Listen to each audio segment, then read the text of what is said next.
Hi, this is David White coming to you again from Austin, Texas with part 10 of what we're calling a perfect life. A look at the human life of Jesus Christ. Now tonight we're starting in to the Sermon on the Mount, when Jesus took his boys off to teach him his message. The first two verses of chapter 5, Matthew, says, "And seeing the multitudes, he went up into a mountain. And when he was set, his disciples came unto him, and he opened his mouth and taught them, saying," Now, sermons could be preached or taught on these first two verses. But there are a couple of things I do want to look at. He says in verse 2, "And he opened his mouth." I thought for many years that this was a very flowery word of saying he started talking. But it turns out, by doing a little bit of research, I find out that this, "and he opened his mouth," is a direct translation of a Greek idiom which meant, "and he poured out his heart," as polite society would say it, as we rednecks would probably say it, "and he spilled his guts." So this is Jesus talking from the core to his helpers.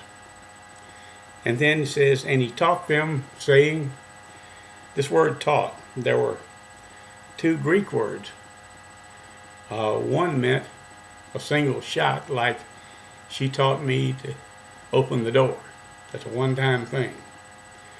Or the second way connotes a continual process, such as "she taught the third grade," which means it's an ongoing thing.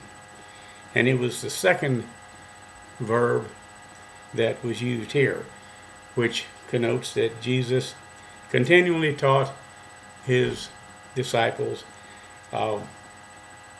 these lessons. Now, I want to take a few minutes and share with you what happened to me the first time I really got into studying the Sermon on the Mount. We all have a number of firsts in our lives that we'll never forget. And certainly one of the first in my life I'll never forget is the study of the Sermon on the Mount, and especially the Beatitudes that come at the front of it. I would read these things and just feel so guilty, because I knew that, I couldn't live much of this stuff at all. And frankly, what would happen is, time and again, it put me to sleep. I know now that it was just my system shutting down to recoil at my guilt. And this apparently forced me during this time to accept God's grace. Now here's the deal with me. I hope it's not with you. I never had any problem accepting grace for you, because after all, you're just another human being. But now me, that's a different matter. It's kind of me and God. And it hurt me deeply to think that I could miss the mark so bad in my life in comparison to these beautiful and practical ideas that he was putting out there. And this finally forced me to the gut level acceptance of the fact that it was God and the rest of us, including me. And that changed the ability that I had to be able to study these thoughts with an open heart. It was also about this time that an illustration came along that I don't know exactly where it came from, but kind of like this. Down here is what I can live, what my subconscious accedes to. Here, I can see, but I can't live it. And up here is where I'm missing the mark and don't have a clue that that's going on. Now, it's this area here that's covered by God's grace. I can see it. I can see that I can't live it. And I'm repentant, but I'm just not there. So that's where God's grace carries me.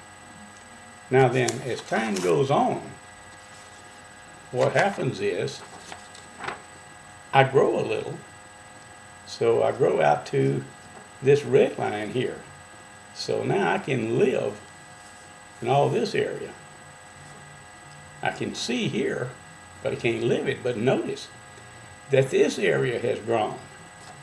So that tells me that I don't have any problem in worrying about getting too good in this lifetime.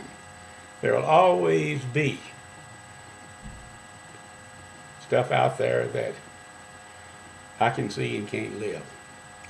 And I just can't believe that I'm accountable for these things, these thoughts and actions that I don't even know I'm missing the mark on. So, I hope that helps you. I certainly hope that you don't have the arrogance of the heart that I had with regard to this grace thing. Next time we'll get into the Beatitudes. First one, blessed are the poor in spirit, for theirs is the kingdom of heaven. That's strong stuff. And hope you'll come back for number 11 from now for a lot of postings. We'll be talking about what Jesus taught in the Sermon on the Mount. So until next time, this is David White thanking you for watching this time, and we hope to see you next time. Good night.